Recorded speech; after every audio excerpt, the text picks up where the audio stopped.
You may have heard of Ann Patchett. She's the author of tons of incredible books, including the novels Bel Canto, The Dutch House, and State of Wonder. And she owns Parnassus Bookstore in Nashville, where I live. In this video, I want to share with you some life-changing writing advice I learned from Ann. So let's go.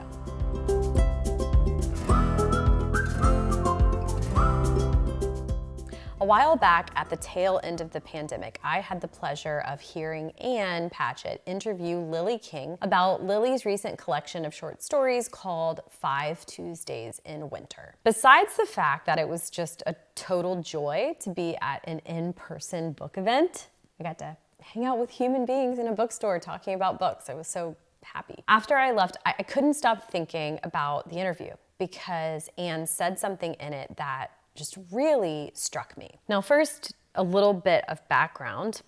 Ann Patchett, in addition to being a very successful writer and a bookstore owner, is a very gracious person. We have the same publisher, HarperCollins. And once I was signing books next to her at a HarperCollins event, and while in my line, people were very politely asking who I was and what my book was about. In her line, she had a bunch of super fans, and a woman began loudly weeping because meeting Ann was like the peak moment of her life.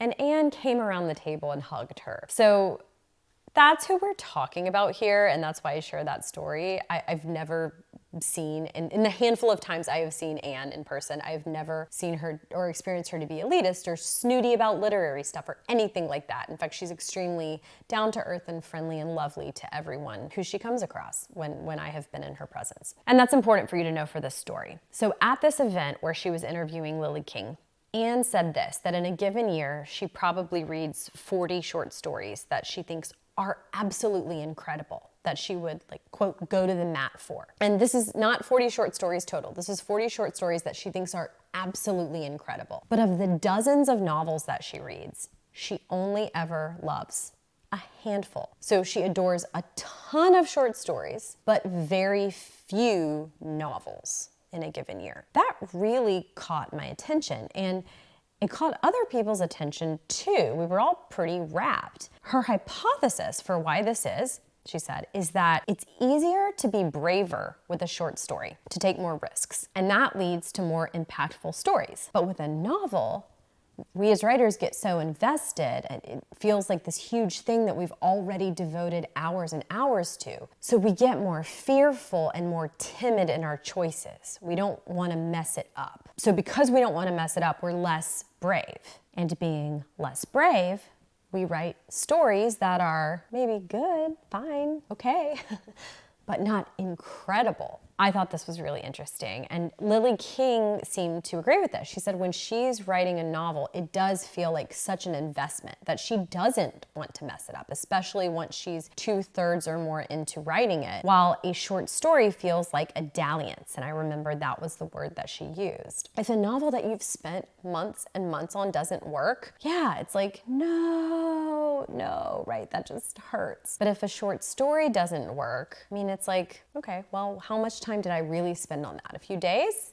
Maybe a couple of weeks, moving on. Ann then shared that once she was chatting with a songwriter who had come into her bookstore. I mean, we're in Nashville after all, so there are a lot of songwriters. And she shared that this songwriter said, wow, being a novelist must be really stressful because if you write a bad novel, that there went years of your life. And Ann asked him how much time he wastes on a bad song. She said he thought about it for a minute and then he said, hour and a half?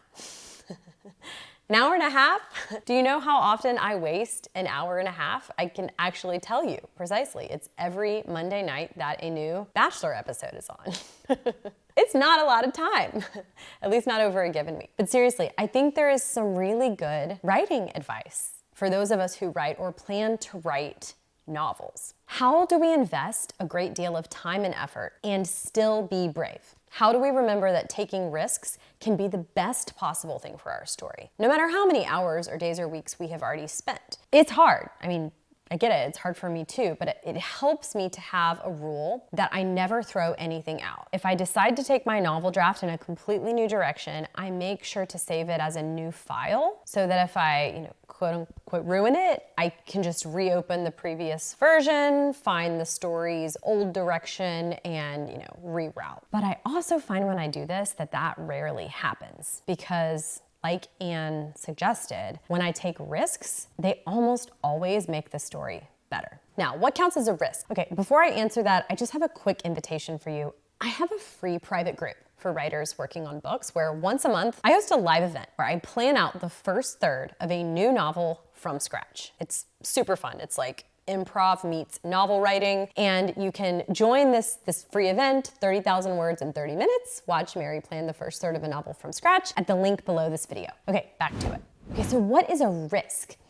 I think it's anything that makes you think, oh, I couldn't do that. It gives you a little bit of a shiver. It puts your characters in a real bind. That puts you, therefore, as the author, in a bind too, because then you have to get them out of it. But here's the beautiful thing. If you don't know how you're going to get them out of it, the reader picks up on that. And if the reader wonders, how is this writer gonna pull us out of this? Well, that's just magic. I mean, you've done it at that point because they're not gonna stop turning the pages. I think that as a writer, the hardest part isn't getting out of a straitjacket we've created for ourselves. It's being willing to put ourselves into one, a real one, not a fake one, and bringing the reader along with us. Because once you're there, eventually you'll figure out your escape, It's like untangling a necklace. I mean, it'll happen eventually. You may just have to change your strategy a bit, undo the clasp, find a brighter light and some tweezers. So that's the advice. Commit to taking more risks. Put yourself between a rock and a hard place as the writer. It's terrifying, but I think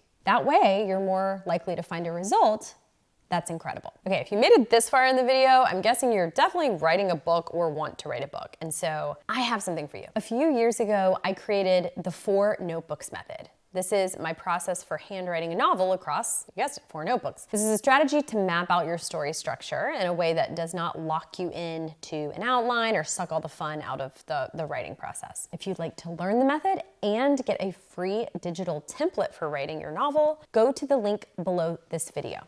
To get the template, you just have to apply for my program, the Book Incubator. It's only 2 questions to apply. It'll take you under 5 minutes, and you'll get the template right away, whether you want to join or not.